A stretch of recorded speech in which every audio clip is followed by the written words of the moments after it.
నమస్తే, welcome to prime 9 news. నేను రవి. యుగ పురుషుడు, తెలుగువారి ఆత్మ గౌరవాన్ని ప్రపంచవ్యాప్తంగా చాటి చెప్పినటువంటి మహనీయుడు, అలాగే సార్వభౌముడు, నటరత్న నందమూరి తారక రామారావు 102వ జయంతి సందర్భంగా యావత్ ప్రజలు కూడా, తెలుగు ప్రజలు అందరూ కూడా ఆయనకు నివాళులర్పిస్తున్నారు. మొత్తానికి అయితే 1983లో పార్టీని స్థాపించి తెలుగుదేశం పార్టీని అధికారంలోకి తీసుకురావటం, అలాగే నటన పరంగా ఆయన విభిన్న పాత్రల్లో నటించటం, అలాగే ఒక రాముడు, కృష్ణుడు, అలాగే పౌరాణికంగా ద్విపాత్రాభినయం, త్రిపాత్రాభినయం, ఇలా ఒకటేంటి ఆయన చేసినటువంటి సేవలు తెలుగు ప్రజలు ఎవరు కూడా మర్చిపోలేరు. ఆయన 102వ జయంతి సందర్భంగా యావత్తు తెలుగు ప్రజలు కూడా ఆయనకు నివాళులర్పిస్తున్నారు. ఇక తెలుగుదేశం పార్టీ 43వ ఆవిర్భావ దినోత్సవం సందర్భంగా మహానాడులో ఆయనకు ఘన నివాళులర్పించింది. అలాగే ఏపీ ప్రభుత్వం కూడా ఒక నిర్ణయం తీసుకుంది. ఆయన జయంతి మే 28వ తేదీని అధికారికంగా నిర్వహించాలని చెప్పేసి అన్ని విభాగాధిపతులకు కూడా ఆదేశాలు ఇవ్వడం జరిగింది. ఇక అధికారికంగా రాష్ట్ర ప్రభుత్వం మే 28 ఎన్టీఆర్ జయంతిని అధికారికంగా నిర్వహిస్తారు. ఇక ఆయన కుటుంబ సభ్యులు ఎన్టీఆర్ ఘాట్లో నివాళులర్పించారు. ఇక తెలుగు ప్రజలందరూ కూడా ఆయన విగ్రహానికి పూలమాలలు వేసి నివాళులర్పిస్తున్నారు. ప్రధాని నరేంద్ర మోదీ కూడా ఆయన చేసిన సేవలను కొనియాడుతూ, ఆయన తెలుగు ప్రజలకి ఎన్టీఆర్ చేసినటువంటి సేవలను కొనియాడుతూ నివాళులర్పించడం జరిగింది. అలాగే ఆంధ్రప్రదేశ్ ఉప ముఖ్యమంత్రి పవన్ కళ్యాణ్ కూడా ఎన్టీఆర్కి ఘన నివాళులర్పించారు.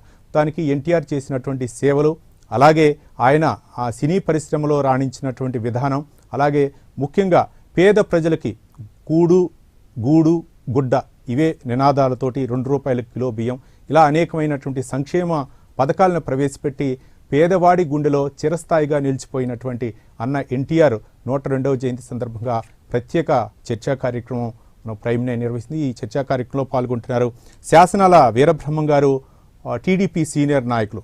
వీరబ్రహ్మం గారు నమస్కారం. ముఖ్యంగా ఎన్టీఆర్ 102వ జయంతి సందర్భంగా ఆయనకి ప్రైమ్ 9 తరపున నివాళులర్పిస్తూ ఈ యొక్క కార్యక్రమంలోకి మనం వెళ్దాం. ముఖ్యంగా 43వ తెలుగుదేశం పార్టీ ఆవిర్భావ దినోత్సవం సందర్భం కూడా మీకు శుభాకాంక్షలు తెలుపుతూ ఈ యొక్క చర్చా కార్యక్రమంలోకి వెళ్దాం. ముఖ్యంగా ఎన్టీఆర్ చేసినటువంటి, అంటే ఒక మారుమూల గ్రామంలో పుట్టి అంచెలంచెలుగా ఎదిగి ఒక ఢిల్లీని శాసించే స్థాయిగా నందమూరి తారక రామారావు ఆయన చేసినటువంటి పనులను మనం ఈరోజు గుర్తు చేసుకోవాల్సినటువంటి అవసరం ఉంది. ముఖ్యంగా ఒక నటుడుగా రాణించి, అంటే ఒక కృష్ణుడు, రాముడు, అలాగే పౌరాణిక పాత్రాల్లో అంటే ఒక దుర్యోధనుడు ఏ విధంగా ఉంటాడు, ఒక కర్ణుడు ఏ విధంగా ఉంటారు, ఎవరికీ తెలియని పరిస్థితి, అట్లాంటిది ఆయన రాణించిన విధానాన్ని ఏ విధంగా చూడొచ్చు అంటారు వీరబ్రహ్మం గారు? నమస్కారం. నమస్కారం. ప్రేక్షకులకి ఈరోజు ఇంత మంచి కార్యక్రమం, మరి 103వ ఎన్టీఆర్ వర్ధంతి కార్యక్రమం భాగంగా మీరు చేపట్టడం మీ ప్రైమ్ 9 వారికి, రవి గారికి కూడా నా ధన్యవాదాలు.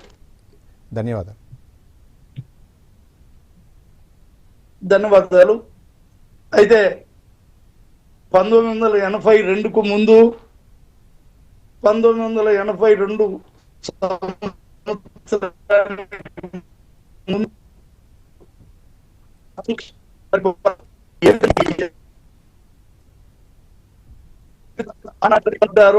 ఆ కాంగ్రెస్ ఎప్పుడు కూడా ఒక ప్రతిపక్ష పార్టీగా ఎక్కడ సరైనది రాకపోవడం, అదే రోజుల్లో 1982 మార్చి 29 తారీఖున లక్షలాది మంది మరి ఆనాటి కార్యకర్తలు, అన్న ఎన్టీఆర్ అభిమానులు, నందమూరి అభిమానులు అందరూ కూడా కలిసి తెలుగుదేశం పార్టీ స్థాపించడం జరిగింది. అయితే ఆనాడు వాళ్ళందరూ కూడా అన్నారు ఎవరయ్యా సినిమా రంగులు వేసుకున్నటువంటి రైతాడా, రాష్ట్రాన్ని పరిపాలిస్తాడా అనుభవాల్లో మరి ఆ రోజు 9 మాసాల్లో దేశ చరిత్రలో ఏడా లేని విధంగా మరి ఆనాడు దాదాపు 202 స్థానాలతో తెలుగుదేశం పార్టీ ఘన విజయం సాధించిన సందర్భాలు ఉన్నాయి. ఆయనకు నేను ప్రత్యేకంగా ధన్యవాదాలు తెలియజేస్తున్నా. దానికి కూడా కారణం, నేను 1983వ సంవత్సరంలో జనవరి 10వ తారీఖున నేను ఆనాటి తెలుగుదేశం పార్టీలో చేరి నాటి నుండి నేటి వరకు దాదాపు 43 సంవత్సరాలు పార్టీలో ఉన్న 37 సంవత్సరాలు తెలుగు మానాడు జరిగింది. ఆ మానాడులో కూడా కొన్ని జరగకపోవడానికి కారణం ఆ రోజు కరోనా రావడం, తర్వాత ఎన్నికల సమయంలోనే మరి మానాటి పింఛన్లు లేవు, ఎలాంటివి కూడా లేవు. ఆ రోజు చేసినటువంటి పరిస్థితుల్లో మొదటిసారిగా ఎన్టీఆర్ గారు ముఖ్యమంత్రి అయినప్పుడు 30 రూపాయలతో ప్రారంభమైనటువంటి పింఛన్ ఈ రోజు చంద్రబాబు గారి ప్రభుత్వంలో 4,000కు పెరిగిందంటే ఇవాళ సామాన్య ప్రజలు ఏ విధంగా సంతోషపడుతున్నారో చూడాలి. సగం ధరకే చీర దోవతి, 50 రూపాయలకే హాస్పిటల్ కరెంటు, జనతా ఉత్సరాలు చేసేటువంటి పట్వారి వ్యవస్థ రద్దు అనేటువంటి కిలోకే 2 రూపాయల బియ్యం, రోడ్లు ఆ విధంగా డెవలప్ చేసినటువంటి ఘనత ఒక్క ఎన్టీఆర్ కూడా ఆ రోజుల్లో ఎప్పుడు కూడా రోజు ఆదాయం వచ్చేటువంటి గొప్ప నటుడు.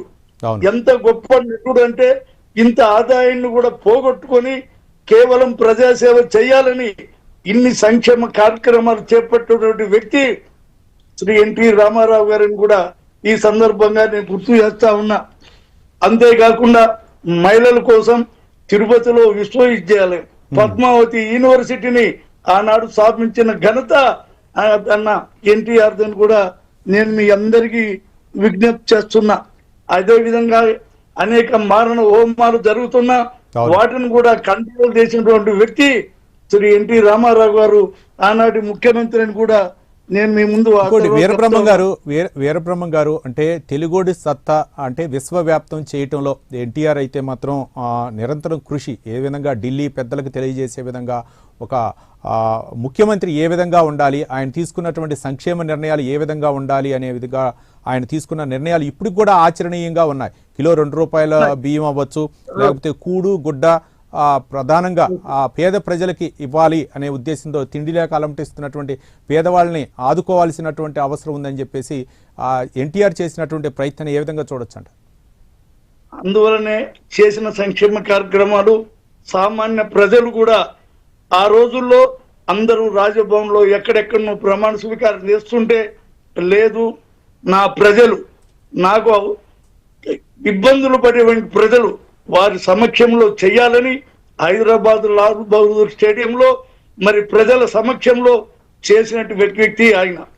అన్ని కార్యక్రమాలు ఇప్పుడు మనం దేవుడు రాముడు కిచ్చుడు అని మామూలుగా అనుకుంటున్నాం, మనం ఎవరు చూడలేదు. కానీ ఎన్టీ రామారావు గారిని చూసినప్పుడు ఆయన ఏ రూపంలో మనం అనుకుంటామో ఆ రూపంలో మనం ఇవాళ చూడగలుగుతున్నామని కూడా ఉన్నాం.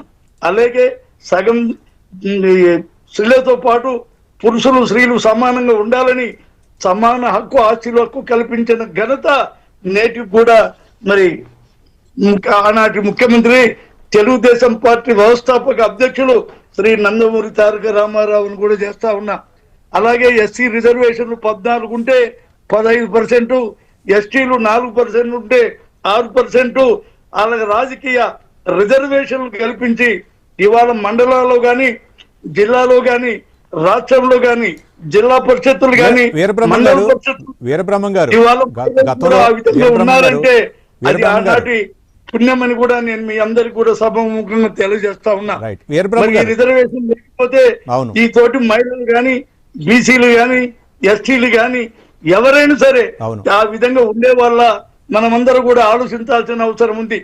ఇప్పుడు ఒకటే రాజకీయ పార్టీలు, ఏ పార్టీలు ఉన్నా దాచుకోవడం దోసుకోవడం వెళ్ళిపోవడం తప్ప అలాంటి పరిస్థితులు ఆనాడు ఆ రోజు కానీ నేటి చంద్రబాబు పరిస్థితులు కానీ జరగలేదని కూడా మీ అందరికీ నేను సగౌరవంగా మనవి చేస్తున్నా. వాటి ఆశయాలకు అనుగుణంగానే ఈ రోజు వీరబ్రహ్మం గారు అంటే మహిళలకి సమాన వాటా అంటే పురుషుడితో పాటు సమాన హక్కు కల్పించింది ఎన్టీఆర్ఏ. అలాగే యువతని ప్రోత్సహించింది. ముఖ్యంగా ఎవరైతే విద్యార్థి నాయకులుగా ఉన్నారో వాళ్ళందరినీ కూడా రాజకీయాల్లోకి రావాలి, మీరు అట్లా యువతగా ఉండిపోవద్దు అని చెప్పేసి వృద్ధులు అట్లా రాజకీయాల్లో ఉన్నటువంటి అప్పుడు ప్రస్తుత పరిస్థితుల్లో యువతను ఆకర్షించి యువతకి ఎక్కువగా పెద్దపీట వేసి ముఖ్యంగా బీసీలకి ఎక్కువగా ప్రాతినిధ్యం కల్పించింది నందమూరి తారక రామారావు అని చెప్పేసి ఇప్పుడు కూడా తెలుగుదేశం పార్టీ శ్రేణులు చెప్తూ ఉంటాయి. ఇది ఎంతవరకు వాస్తవం అనుకోవచ్చు? 100% వాస్తవం సార్. ఇవాళ ఆ బీసీ రిజర్వేషన్ లేకపోతే బీసీలు ఎక్కడ ఉండేవాళ్ళు? ఆ విధంగా కాకుండా గురుకుల పాఠశాలలు కానివ్వండి, ఇలాంటి కార్యక్రమాలు అన్ని కూడా ఆనాడు చేసిన సందర్భాలు ఉన్నాయి. ఆ రోజే కాదు ఇవాళ కూడా మార్పు కనపడతా ఉంది. నిన్న మేము 164 శాసనసభ ఎన్నికల్లో గెలిస్తే ఉమ్, 88 మంది కొత్త వాళ్ళు గెలిచారంటే ఉమ్, మరి ఎలాంటి వారు గెలిచారో ఓసారి ఆలోచించమని కూడా కోరుతా ఉన్నా. ఉమ్. అలాగే 28 మంది మంత్రి మండలి ఉంటే దాంట్లో 17 మంది మంత్రులు కొత్త వారికి ఇవ్వడం కూడా జరిగింది. అంటే దీన్ని బట్టి అర్థం ఏంటంటే అన్ని కులాలకు, అన్ని మతాలకు, విద్యావేత్తలకు, అందరు సామాజిక వర్గాలకు, బీసీలకు న్యాయం జరగాలని మరి ఈ రోజు కూడా ఈ కార్యక్రమం చేపట్టాం. ఆ రోజు ఆయన పెట్టిన భిక్ష కాబట్టే ఈ రోజు కూడా ఈ అమలు చేస్తున్నామని కూడా నేను మేము చేస్తున్నాం. ఏదైనా కార్యక్రమాలన్నీ కూడా ఇవాళ దేశంలోనే కాదు ప్రపంచంలో ఎక్కడ చూసినా ఇవాళ బ్రహ్మాండంగా ఎన్టీఆర్ను స్మరిస్తున్నారు. ఇతర దేశాల్లో సైతం ఎన్ఆర్ఐల సైతం ఇవాళ ఆయన గుర్తు పెట్టుకున్నామంటే ఇప్పుడు మనం తల్లిదండ్రులను గుర్తు పెట్టుకోలేదు, కానీ ఎప్పుడైనా మే 28 వచ్చిందంటే మా నాయకుడు, మన నటుడు, అలాగే ముఖ్యమంత్రి ఆయన బర్త్డేని ఇలా సెలబ్రేషన్ చేసుకున్నామంటే ఆయనలో ఉన్న గొప్పతనం, ఆయన చేసే సంక్షేమ కార్యక్రమాలు ఇవాళన్నీ కూడా ప్రజల్లోకి వెళ్తూ ఉన్నాయి. ఈ ప్రభుత్వం కూడా చంద్రబాబు నాయకత్వంలో తప్పకుండా ఆ కార్యక్రమాలు కొనసాగిస్తూ ఇంకా కొత్త కార్యక్రమాలు కూడా చేపట్టడం జరుగుతుందని కూడా రవి గారు మీ ద్వారా నేను తెలియజేస్తాను. వీరబ్రహ్మం గారు, ముఖ్యంగా అప్పుడు మద్రాసులో ఉండేది చలనచిత్ర పరిశ్రమ. ఆ చలనచిత్ర పరిశ్రమను కూడా హైదరాబాద్ తీసుకురావడానికి మన తెలుగోళ్ళు ఎక్కడుంటారో అక్కడే, అంటే ముఖ్యంగా ఆంధ్రప్రదేశ్కి ఇప్పుడు హైదరాబాద్ రాజధాని కాబట్టి ఉమ్మడి ఆంధ్రప్రదేశ్లో అక్కడే ఉండాలి. మన తెలుగు సినీ నటుడు ఎవరైతే ఉంటున్నారో వాళ్ళు అప్పుడిప్పుడే పరిణితిలోకి వస్తున్నటువంటి తరుణంలో వాళ్ళకు ఒక ఆశ్రయం కల్పించాలి. మనం ఎక్కడో పరాయి రాష్ట్రంలో ఉండి కాదు మనం చేయాల్సింది, చలనచిత్ర పరిశ్రమని అభివృద్ధి చేయాలనేటటువంటి ఒక దృక్పథంతో హైదరాబాద్కి చలనచిత్ర పరిశ్రమని హైదరాబాద్కు తీసుకురావడంలో కూడా ఎన్టీఆర్ కృషి ఎనలేనిదనుకోవచ్చా? ఆయన చేయకుండా ఉంటే అసలు మనం మద్రాసి వాళ్ళంగా మారిపోయే వాళ్ళం. ఇవాళ డెవలప్ హైదరాబాద్ అవుతుందంటే సినీ పరిశ్రమ కూడా ఒక భాగమని మనం గుర్తుంచుకోవాలి. ఇవాళ ఇన్ని స్టూడియోలు, ఇంతమంది నటీనటులు డెవలప్ అయినారంటే అది మద్రాసు నుంచి ఆంధ్రప్రదేశ్లోని హైదరాబాద్కు అప్పుడు ఉమ్మడి రాష్ట్రంలో ఉన్నాం. ఆయన చేసింది మరవలేందని కూడా ఇవాళ సినీ రంగమే కాదు, ఇవాళ రాజకీయ రంగం, సినీ రాజకీయ రంగాలు రెండు మెరుగుకరించుకొని ఆ రోజు ముఖ్యమంత్రిగా మరి బ్రహ్మాండంగా చేసిన ఘనత శ్రీ నందమూరి తారక రామారావు గారిదని కూడా మీ ద్వారా తెలియజేస్తా ఉన్నా. రైట్ వీరబ్రహ్మం గారు, అంటే ఒక విధంగా చెప్పాలంటే పేదవాడి గుడిసెలో ఎవరైతే ఉంటారో ఆ గుడిసె లేని సమాజాన్ని చూడాలి నేనని చెప్పేసి ఎన్టీఆర్ ప్రతి ఒక్కళ్ళకు కూడా పేద ప్రజలకి ఇళ్ల నిర్మాణానికి ఆయనే శ్రీకారం చుట్టారంటారు. దీనిపై ఎలా స్పందిస్తారు? సార్, అది వాస్తవం. ఇల్లు లేని వాళ్ళకి ఇల్లు ఉండాలని ఏ పరిస్థితుల్లో ఆయన తీసుకున్న నిర్ణయంలో ఉభయ రాష్ట్రాల్లో ఉన్నప్పుడు మొత్తం బిగిద వాళ్ళందరికీ దాదాపు ఉమ్మడి రాష్ట్రంలో 54 లక్షల ఇండ్లు కట్టించినారంటే ఆయన ఆశయమే తెలుగుదేశం పార్టీ తీసుకున్న నిర్ణయం అని పనిచేస్తున్నా. ఇవాళ బీదలను ఆలోచించే వాళ్ళు మొదట్లో తక్కువ. అసలు కాంగ్రెస్ ప్రభుత్వంలో ఇల్లు కడితే అది నెల రోజులు కూడా ఉండే కాదు, పక్కా ఇళ్ల గృహ నిర్మాణం, పక్కాగా రోడ్లు వేసిన ఘనత. అలాంటి సమస్యలన్నీ కూడా ఒక్క ఎన్టీ రామారావు గారు ఆ రోజు కొత్తలు చేస్తుంటే జనానికి అర్థం కాలే ఆయన చేసినటువంటి. అయితే కొన్ని ఇప్పుడు మద్యపానం నిషేధం మంచిదే అన్నది కానీ ఏ రాష్ట్రంలో కూడా అది మనం అమలు చేయలేకపోయాం. కొద్ది రోజులు చేశాం కానీ అది కొన్ని ఇబ్బందుల వల్ల రాష్ట్ర అభివృద్ధిలో కొంత భాగమని మనం దాన్ని కూడా ఖండించి బెల్ట్ షాపులు లేకుండా ఈ ప్రభుత్వం కూడా చేస్తుంది. ఆయన ఆశయం మొదట్లో అదే, నేను కూడా మీ అందరికి సభాముఖంగా తెలియజేస్తున్నా. రైట్ వీరబ్రహ్మం గారు, అంటే మహిళలు వంటగదికే పరిమితం కాకూడదు, మహిళలు రాజకీయాల్లోకి రావాలా, బయటకు వచ్చి వాళ్ళు రాజకీయాల్లోకి వచ్చి ఆ యొక్క సమాజానికి దిశానిర్దేశం చేయాలా అని చెప్పేసి, మహిళ అంటే అబల కాదు సబల అని నిరూపించే విధంగా ఉండాలని చెప్పేసి నా ఆడపడుచులు అంటూ ఎన్టీఆర్ చేసినటువంటి భావోద్వేగ ప్రసంగంతో చాలామంది ముఖ్యంగా మహిళలు ఎక్కువగా తెలుగుదేశం పార్టీకి ఆకర్షితులయ్యారు అని చాలామంది తెలుగుదేశం పార్టీ నాయకులు చెప్తుంటారు. ఆయన ప్రసంగాన్ని ఏ విధంగా చూడొచ్చు అంటారు? ఆయన నా చెల్లెళ్ళు, నా కూతుర్లు, మహిళలు నిజంగా ఇంట్లోనే కూర్చొని వంటగా చేయాల్సింది. సమాజంలో వారు కూడా వాళ్ళ ప్రగతి చూపించాలన్న ఉద్దేశంలోనే మహిళా రిజర్వేషన్లు కూడా పెట్టడం జరిగింది.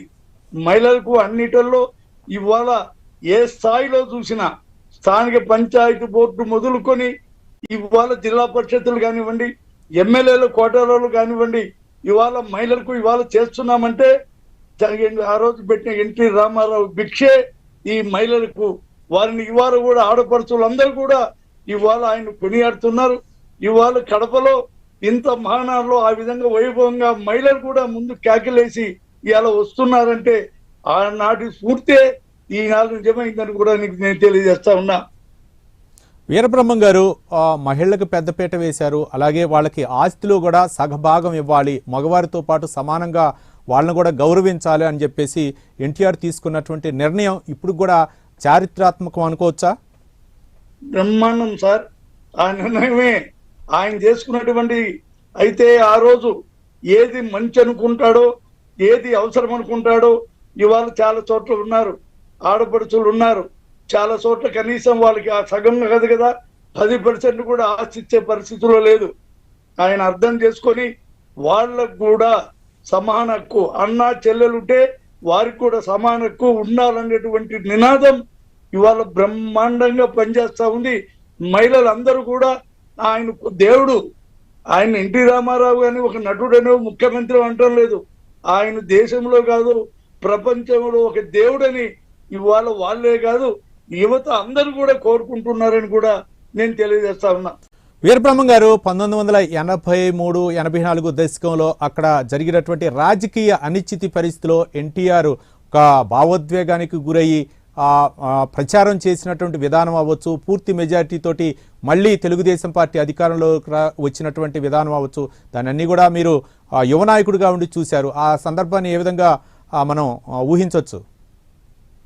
కొన్ని వ్యక్తులు శక్తులుగా మారి ఏదో విధంగా ఆయన ఇబ్బందులు పెట్టాలని, ఆ విధంగా ఇబ్బంది పెడితే మాకేదో లబ్ధి పొందుతుందని ఆనాట్లో ఉన్నటువంటి టీడీపీలోనే కొంతమంది నాయకులు చేసినటువంటి కుట్ర ఫలితమే జరిగింది.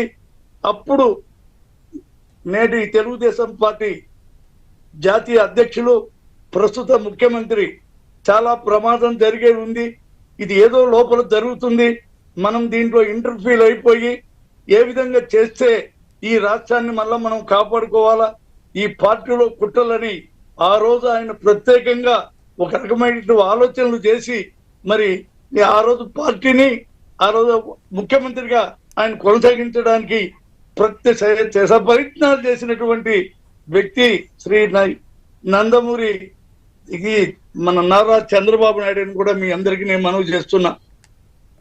ఆయన్ను ఇబ్బంది పెట్టారు, అది కూడా వాస్తవమే. అయితే అది ఏదైనా పక్కదారి బట్టి ప్రమాదం జరిగితే రాష్ట్రం అంతా కూడా ఇబ్బందులు జరుగుతాయి, రాష్ట్ర ప్రజానికం ఇబ్బందులు పెడతారు అన్నటువంటి ఉద్దేశంతో అప్పుడు పక్కాలు పట్టడానికి అందరి సహాయ సహకారాలతో మరి తెలుగుదేశం పార్టీ నాయకులు, కార్యకర్తలు, అభిమానులు సైతం మంది శాసనసభ్యులతో సంప్రదించి మరి ఆ నిర్ణయం తీసుకొని ఆ రోజు ఆ యొక్క కుట్రను కూడా భగ్నం చేసినటువంటి వ్యక్తి చంద్రబాబు నాయుడు అని కూడా మీకు మనం చేస్తా ఉన్నా. రైట్ వీరబ్రహ్మం గారు, అంటే పేదోడు ఆకలితో అలమటించకూడదు, ఇంట్లో తిన్నా తినకపోయినా ఆ పేదవాడి పిల్లలు ఆ స్కూల్లోకి వచ్చి వాడు ఆ సంతోషంతో ఆ విద్యను అభ్యసించాలనే ఉద్దేశంతో మధ్యాహ్న భోజన పథకానికి శ్రీకారం చుట్టింది ఎన్టీఆర్ అని చెప్తుంటారు. అంటే ఏ విధంగా ఆయన ఆలోచనలు ఉన్నాయనుకోవచ్చు?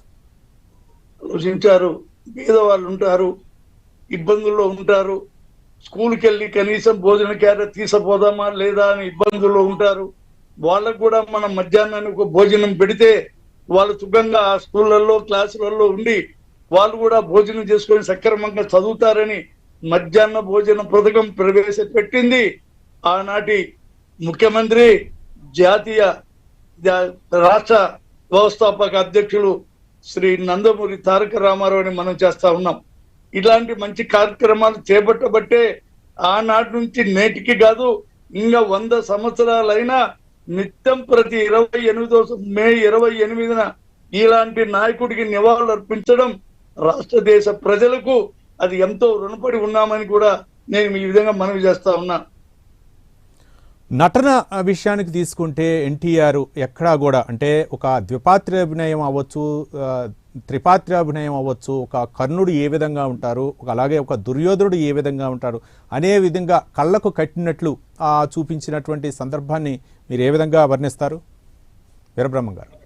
కృష్ణుని చూసినా రాముని చూసినా మనం ఆ దేవుళ్ళని ఎవరు చూడలేదు, కానీ ఒక్క నందమూరి తారక రామారావు గారే ఒక దేవుళ్ళలాగా ఈయాటికి కూడా ప్రతి ఇంట్లో వెంకటేశ్వర స్వామి పటం ఉన్నా లేదా వాళ్ళ సంబంధమైన పటాలున్నా ఎన్టీఆర్ పటం కూడా పెట్టుకున్నారంటే ఆయన మీద ఉన్నటువంటి అభిమానానికి అది నిదర్శనం అని కూడా నేను మనవి చేస్తున్నా.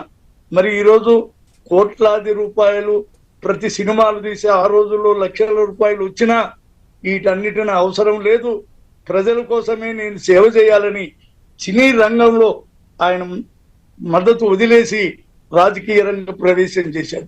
రాజకీయ రంగం ప్రవేశం చేసినా కూడా మరి మనం దుర్యోధను చూసాం. అసలు ఆయన ఎట్లుంటాడో మనకు కూడా తెలియదు. తెర మీద దుర్యోధను చూస్తే అసలు ఈయన దుర్యోధన స్థాయిలో సినీ రంగ ప్రముఖులు అందరూ కూడా మరి ఆయన ఆ విధంగా కొనియాడుతున్నారంటే ఆయన నటనను చూస్తే ఇవాళ ఆ నటనలు ఏమి లేవు.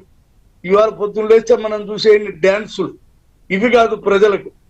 బ్రహ్మం గారి జీవిత చరిత్ర దేశమంతా కూడా రాష్ట్రమంతా కూడా మరి ఏ విధంగా చూశారో మనం చూసాం. దాన వీర సూర కర్ణ లాంటి సినిమాలు, ఇలాంటి సినిమాలన్నీ కూడా ప్రజానికానికి ఏ విధంగా ఆకట్టుకుందో మనం ఎవరం కూడా ఇంక చేయలేరు అనేటువంటి పద్ధతికి మిగతా వాళ్ళు కూడా వచ్చి పౌరాణికలు ఎవరు తీయటంలే.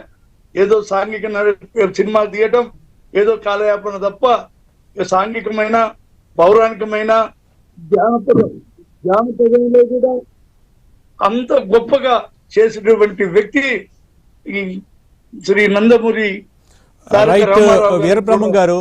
అంటే రావణుడు అంటే మనందరికీ తెలుసు, సీతని అపహరించడం, ఆయన చేసినటువంటి దుశ్చర్యలకి, అలాగే ఆయన శివభక్తి ఏ విధంగా ఉంటుందనే విధంగా కూడా ఒక రావణాసురుడు ఏ విధంగా ఉంటాడు, ఆయన శివభక్తి ఏంటి, ఆ శివభక్తిని మెచ్చి శివుడు వరాలు ఇచ్చినటువంటి విధానాన్ని కూడా తెలుగు ప్రజలకి చూపించిన విధానం ఆయన నటన ద్వారా ఏ విధంగా మీరు వర్ణిస్తారు? అసలు అది ఆయన ఇటు కృష్ణుడే కాకుండా అలాంటి పాత్రలు కూడా చేసి ఈ విధంగా కర్ణుడు ఉంటాడు, ఈ విధంగా ద్రోణుడు ఉంటాడు, ఈ విధంగా పలాని వాళ్ళు ఉంటారు అని కంపేర్ చేసి చేసేటువంటి వ్యక్తి ఆయనే. అలాంటి కంపేర్ చేసిన వ్యక్తులు ఇప్పుడు ఎవరు లేరు, చెప్పాల్సిన అవసరం కూడా అన్నకంటే లేదు. వేరే ఏ హీరోలు కూడా లేరు. సరే ఏదో కొద్దిగా గొప్ప ఈ సాంఘికాల్లో కొంతమంది నటులు పనిచేస్తున్నారు, కానీ ఏదైనా సరే సాంఘికం కానీ జానపదం కానీ పౌరాణికం కానీ ఈ మూడు మెలిపించి మరి ఇంత గొప్ప నటుడిగా పేరు తెచ్చుకున్నటువంటి 103వ జయంతికి మనం అందరం నివాళులు అర్పిస్తున్నాం. అలాంటి గొప్ప నటుడిని ఇంకా ఈ చరిత్రలో కాదు ఇంకొక చరిత్రలో కూడా వచ్చేటువంటి పని లేదు. ఆయన చిరస్థాయిగా తెలుగు వారి ఆత్మగౌరవంగా మిగిలిపోతాడు. అందుకే ప్రభుత్వం కూడా ప్రతి మే 28 తారీఖున ప్రభుత్వంతో మరి తప్పకుండా ఈ జన్మదిన వేడుకలు జరపాలని తీర్మానించడం, నేను మా ముఖ్యమంత్రి జాతీయ తెలుగుదేశం పార్టీ అధ్యక్షులు వారికి ఈ నిర్ణయం తీసుకోవడం ఈ రోజు నుంచి నేను వారికి కూడా ప్రత్యేక ధన్యవాదాలు తెలియజేస్తా ఉన్నా. వీరబ్రహ్మం గారు, రాజకీయాల్లో అంటే ముఖ్యంగా ఆ ఢిల్లీలో ఒక తెలుగువాడు ప్రధాని అవుతున్నారు అని అంటే పివి నరసింహారావు నంద్యాల నియోజకవర్గం నుంచి తెలుగువాడు ఒక ప్రధాని అవుతున్నాడు కాబట్టి మన తెలుగువాడు ప్రధాని అవుతున్నటువంటి గౌరవంతో అక్కడ ప్రతిపక్ష పార్టీ అపోజిషన్ పార్టీ ఉండకూడదు అని చెప్పేసి పెట్టకుండా పూర్తి స్థాయిలో మద్దతు ఇచ్చింది ఆ రోజు ఎన్టీఆర్ కదా. ఆ నిర్ణయాన్ని ఏ విధంగా చూడొచ్చంట? అసలు గొప్పతనం సార్. ప్రతిపక్ష పార్టీ ఆయన ప్రధానమంత్రి కావచ్చు, ఇంకొకళ్ళు కావచ్చు, కానీ అదే ఇప్పుడు ఉన్నటువంటి వైఎస్ఆర్ గవర్నమెంట్ అయితే ప్రభుత్వం ఉండి ఉంటే ఎవరినో ఒకరిని పెడతారు. ఎందుకు మనం ఫ్రీగా ఇవ్వాలా, డిపాజిట్ రాపని. అయితే ఆ రోజు ఆనాటి ముఖ్యమంత్రి శ్రీ నారా అధ్యక్షులు నందమూరి తారక రామారావు గారు మన ఆంధ్రుడు ఆత్మగౌరవం ఉండాలి, మనకు కూడా నమ్మకం కలగాలి, తెలుగు ప్రజలందరూ కూడా గౌరవించాలని నంద్యాలలో పార్లమెంటుకు పోటీ చేస్తే ఈయన పార్లమెంటుకు పోయి మనకు ముఖ్యమంత్రి కూడా అవుతాడని పోటీ పెట్టకుండా పెట్టినటువంటి ఘనత శ్రీ ఎన్టీ రామారావు గారిని మనం చేస్తా ఉన్నా. ఇప్పుడు చూస్తున్నారు చిన్న పదవి అయినా సరే ఏదో విధంగా పోటీ పెట్టాలా, వాడికి ఓట్లున్నా లేకపోయినా. అట్లా కాదు, ఆ రోజు బ్రహ్మాండంగా తెలుగుదేశం పార్టీకి ఓట్లున్నాయి, అయినా కూడా సంబంధం కాదు, తెలుగు వారిని మరి తెలుగు వాడిగా ఇక్కడ పోటీ చేస్తున్నారు కాబట్టి నేను పోటీ పెట్టనని ఆ రోజు మరి ఆ విధంగా త్యాగం చేసినటువంటి వ్యక్తి శ్రీ ఎన్టీ రామారావు గారిని కూడా మీకు సర్వంగా మనం చేస్తున్నాం. వీరబ్రహ్మం గారు, నటనలో హిందీలో తీయాలి ఆ పౌరాణిక చిత్రాలు, ఆ కృష్ణుడి పాత్ర అవ్వచ్చు, రాముడి పాత్ర అవ్వచ్చు అని చెప్పేసి ఎన్టీఆర్ని ఎవరైతే హిందీకి సంబంధించినటువంటి దర్శకులు నిర్మాతలు అప్రోచ్ అయినప్పుడు ఎన్టీఆర్ ఒకటే చెప్పారు, నేను తెలుగులోనే తీస్తాను, మీకు కావాలంటే తెలుగులో ఎన్ని సినిమాలు తీయమన్నా తీస్తాను, కానీ నేను తెలుగు భాష తప్ప వేరే భాషలో నటించనని చెప్పేసి తెగేసి చెప్పారంట. ఆ యొక్క నిర్ణయాన్ని ఏ విధంగా చూడొచ్చు అంటారు? అది నిజమే సార్. ఈ తెలుగు రాష్ట్రం అప్పుడు ఉమ్మడి రాష్ట్రం అయినా కూడా మరి ఏదో మాకు ఆయన ముఖం చూస్తేనో ఎవరికి ఎన్టీ రామారావు గారి చిత్రం అంటే వస్తారు, మేము డబ్బులు సంపాదించుకోవాలనేటువంటి ఆలోచనలో వివిధంగా మాట్లాడమంటే ఆయన అప్పుడే చెప్పాడుగా, ఏది ఏమైనా నేను ఒకటే భాష, నాది తెలుగు భాష, నాది తెలుగు, మా తమ్ముళ్ళు తెలుగు తమ్ముళ్ళు, నేను ఎవరు ఏ సినిమా తీసినా నేను ఏదైనా ఒప్పుకున్నా ఓన్లీ తెలుగులోనే. మీరు పౌరాణికం కానివ్వండి, సాంఘికం కానివ్వండి, జానపద కానివ్వండి, ఏ చిత్రాలు తీసినా నేను తెలుగులో తీస్తాను, మీరేదో నేను డబ్బులు ఆశపడి చేసేవాడిని కాదు, మనం తెలుగుని ఆనాడు చెప్పినటువంటి మాట ఇవాళ ప్రజలందరికీ కూడా ఉందని మనం చేస్తా ఉన్నాం. వీరబ్రహ్మం గారు, సమాజమే దేవాలయం, ప్రజలే దేవుళ్ళు, ఈ యొక్క నినాదం ఎన్టీఆర్ తీసుకొచ్చినటువంటి నినాదం ఇప్పుడు కూడా ప్రజల హృదయాల్లో చిరస్థాయిగా నిలిచిపోయింది. ఈ కొటేషన్ ఏ విధంగా చూస్తారు? మరి సమాజమే దేవాలయం సార్, ప్రజలే నా దేవుళ్ళు అంటే ఎంత గొప్పగా ఆయన చెప్పగలిగాడంటే ఆ పదాన్ని. మరి ఈ సమాజం అన్ని కులాలు, అన్ని వర్గాలు, అన్ని రకాల వాళ్ళు ఉంటారు, అదే సమాజం. ఆ సమాజాన్ని మనం ఒక దేవుళ్ళలాగా చూసుకోవాలి. దేవుడైనా, ఈ సమాజమైనా, నా అభిమానులైనా, రాష్ట్ర ప్రజలైనా ఏదైనా సరే మరి వాళ్ళ దేవుళ్ళగానే చూడాల్సిన బాధ్యతని అంత తెలివిగా చెప్పినటువంటి గొప్ప వ్యక్తి శ్రీ ఎన్టీ రామారావు గారిని కూడా నిజంగా ఒప్పుకోదగ్గ విషయం సార్ అది, రవి గారు. రైట్. వీరబ్రహ్మం గారు, ముఖ్యంగా ఆ తాలూకా తీసివేసి ఆ పరిపాలన అనేది ప్రజల దగ్గరకు వెళ్లాలన్న ఉద్దేశంతో మండల వ్యవస్థను తీసుకొచ్చారు. మండల వ్యవస్థను తీసుకొచ్చి ఆ పరిపాలన ప్రజలకు చేరువ చేయాలన్న ఉద్దేశంతో తీసుకున్నటువంటి నిర్ణయాన్ని మీరు అప్పుడు యువ నాయకులుగా ఉన్నారు టీడీపీలో, ఏ విధంగా చూడొచ్చు సార్? అప్పుడు వ్యవస్థ చిన్నాభిన్నమైపోయింది, ప్రజల వద్దకే పాలన వెళ్ళాలి, ప్రతి హెడ్ క్వార్టర్స్ లో ఉండాలని 1104 మండలాలను ఒకేసారి ఏర్పాటు చేసి మరి రాష్ట్రం అంతా కూడా మరి 1142 ఉమ్మడి రాష్ట్రాల్లో మరి మండలాల వ్యవస్థను ఏర్పాటు చేసిన ఘనత ఎన్టీ రామారావు గారు.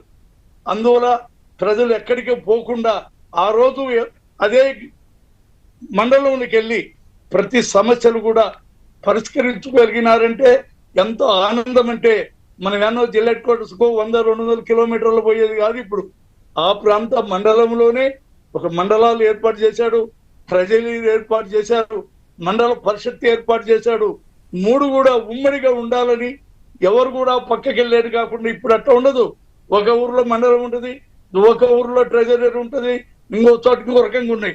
ఆయన అట్లా కాదు, మాండలిక వ్యవస్థ కానీ, మండల పరిషత్తులు కానీ, ట్రెజరీలు కానీ ఏవైనా సరే ఒకే కూడెల్లో ఒకే మోడల్గా 3 కూడా కలిసి ఒక పేరు చూస్తే కనుక్కోవాల్సిందే కానీ 3 బిల్డింగులు ఒకే రకంగా కట్టి 1104 మండలాలను ఏర్పాటు చేసినటువంటి వ్యక్తి శ్రీ నందమూరి తారక రామారావు గారే అని ఉండాలి.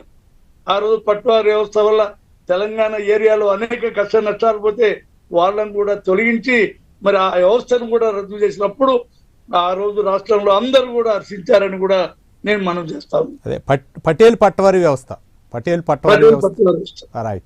అంటే రైతుల పాలిట, అంటే రైతులకి ఆయన చేసినటువంటి సేవలను ఏ విధంగా మీరు స్మరిస్తారు? సార్ అసలు స్టార్టింగ్ ఫస్ట్ ఆయన ఏం చేశాడు, కరెంటుతో ఇబ్బంది, కరెంటుతో కట్టుకోలేక రైతాంగం ఆత్మహత్యలు చేసుకుంటున్నారు. ఇవన్నీ కాదని ఆస్పోర్కు 50 రూపాయలతోని ఆనాడు ఇచ్చి రైతాంగాన్ని కూడా ఆదుకున్నటువంటి వ్యక్తి శ్రీ నందమూరి తారక రామారావు.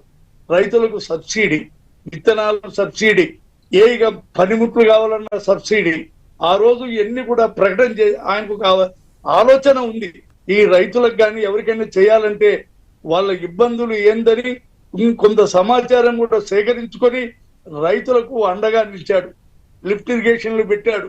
పొలాలు కూడా ఎండిపోయిన పొలాలు, అడవి ప్రాంతంలో పొలాలు మేము బోర్లు వేయటం, లిఫ్ట్ ఇరిగేషన్ ద్వారా నీళ్ళు జయంతి సందర్భంగా ఆయన్ని స్మరిస్తూ ఆయన చేసినటువంటి సేవల్ని, ముఖ్యంగా ఆయన సినీ రంగం నుంచి సినీ రంగంలో చేసినటువంటి చిత్ర పరిశ్రమలో చేసినటువంటి సేవలు అవ్వచ్చు, అలాగే రాజకీయంలో ఆయన రాణించి పేద ప్రజలకి కూడు గుడ్డ ఇవ్వటం, అలాగే మధ్యాహ్న భోజన పథకం పెట్టడం, అలాగే రాజకీయాల్లో మహిళలకి ఎక్కువగా ప్రాతినిధ్యం ఇవ్వాలి, వంటగదికే పరిమితం కాకూడదన్న ఉద్దేశంతో ఆడబిడ్డలకి మగవారితో పాటు సమానంగా ఆస్తిలో సమాన హక్కు కల్పించడం, అలాగే పరిపాలన అనేది దగ్గరికి వెళ్ళాలా పేద ప్రజలకు అన్న ఉద్దేశంతో మండల వ్యవస్థను ప్రవేశం, ఇట్లా ఆయన తీసుకున్నటువంటి నిర్ణయాలు కిలో ₹2 బియ్యం ఇప్పుడు కూడా ఆచరణీయాత్మకంగా ఉన్నాయి. ఆయన తీసుకున్నటువంటి నిర్ణయాలు ఈరోజు 102వ జయంతి సందర్భంగా ఆ మహనీయుడికి నివాళులర్పించుకుంటూ ప్రైమ్ 9 స్పెషల్ డిబేట్ ఇది. మరో అంశంతో మళ్ళీ కలుద్దాం. చూస్తూనే ఉండండి ప్రైమ్ 9 న్యూస్.